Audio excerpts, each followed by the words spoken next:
নমস্কার বন্ধুরা, অন্নপূর্ণা কিচেন হাউজে সবাইকে স্বাগতম। আজকে সকাল সকাল স্নান করে ফুল তুলতে আসলাম ছাদে। এই যে ছাদে অনেকগুলো ফুল ফুটে আছে, পদ্ম ফুল।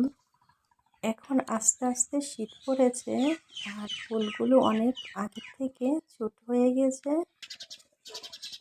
এই যে গাছে নয়নতারা ফুলও ফুটে আছে, খুব সুন্দর লাগছে দেখতে। আমি সমস্ত পদ্ম ফুল তুলে নিলাম। ফুল পাকতে খুব ভালো লাগে। আর এদিকে অনেকগুলা নীলকণ্ঠ, সাদাকণ্ঠ ফুল ফুটে আছে, তবে ফুলগুলো অনেক ছোট হয়ে গেছে, কারণ শীতের কারণে ফুলগুলা আস্তে আস্তে ছোট হয়ে যাচ্ছে। অনেক সময় দেখা যায় শীতকালে ফুলই ফুটে না। সকাল সকাল পাখির ডাক শুনতে শুনতে ফুল তুলতেছি, খুবই ভালো লাগতেছে। চারিদিকে কিচিমিচি পাখি ডাক ডেকে যাচ্ছে। আর এদিকে অনেকগুলা শিউলি ফুল পড়ে আছে। এখন আমি সমস্ত শিউলি ফুল তুলে নিব।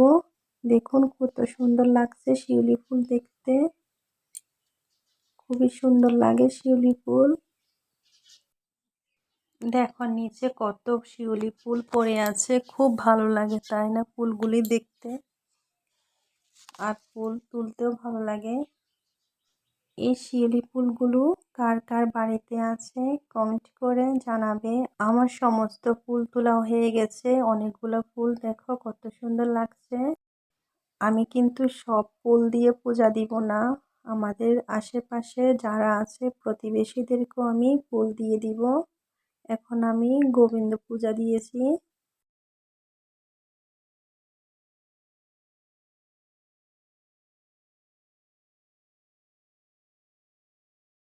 চান পূজা সেরে এখানে চলে আসলাম টিফিন খেতে। এখানে আলুর পরোটা বানানো হচ্ছে, খুব লোভনীয় হয়েছে, দেখুন কতটা সুস্বাদু হয়েছে। তারপরে দুপুরের দিকে আমি রান্নাঘরে চলে আসলাম রান্না করতে। এই যে অনেকগুলো মাছ ধুয়ে নিয়েছি, আমি বড় মাছগুলো ভাজা করব আর পাবদা মাছ দিয়ে ডালের বড়ি দিয়ে আলু দিয়ে ঝোল করব। এদিকে ডাল ভাত বসিয়ে দিয়েছি। প্রথমে আমি মাছ ভেজে নিব। মাছ ভাজার জন্য কড়াইতে আমি তেল দিয়ে দিয়েছি। এখন মাছ লবণ, হলুদ আর মরিচের গুঁড়া দিয়ে মাছ ভালো করে মেখে নিব।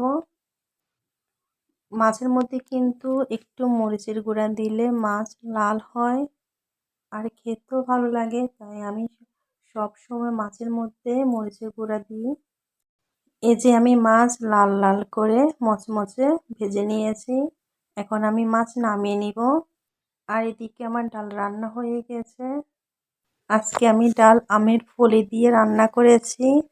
শীতকাল হলেও মাঝে মধ্যে টক ডাল খেতে ইচ্ছে করে, তাই আজকে আমি টক ডাল রান্না করেছি। আর এদিকে পাবদা মাছ ভেজে নিয়েছি। এখন আমি আলু দিয়ে মাছ রান্না করার জন্য আলু ভেজে নেব। আলু ভাজার জন্য আমি আলুর মধ্যে লবণ আর হলুদ দিয়ে কিছুক্ষণ ঢেকে রাখবো, যাতে করে আলু তাড়াতাড়ি সিদ্ধ হয়ে যায়। আলু ভাজা হয়ে গেলে আমি ডালের বড়িও ভেজে নিব। এই মাছের ডালের বড়ি দিয়ে তরকারি রান্না করলে বেশ ভালো লাগে। এখন আমি ভালো করে মশলা কষে নিব। এখানে আমি মশলার জন্য আদা, জিরা, হলুদ গুঁড়ো আর মরিচের গুঁড়ো দিয়ে ভালো করে কষে নিয়েছি। আমি কিন্তু পরিমাণ মতো ঝোলও দিয়ে দিয়েছি। ঝোল ফুটিয়ে আসলে আমি মাছ আর ডালের বড়ি দিয়ে দিব। ডালের বড়ি দেওয়ার পরে আমি 2 মিনিট রান্না করে নেব। ডালের বড়ি বেশি সিদ্ধ করব না, বেশি সিদ্ধ করে ডালের বড়ি একেবারে নরম হয়ে যাবে। 2-3 মিনিট রান্না করার পর আমি গরম মশলা দিয়ে তারপর আমি নামিয়ে নিব।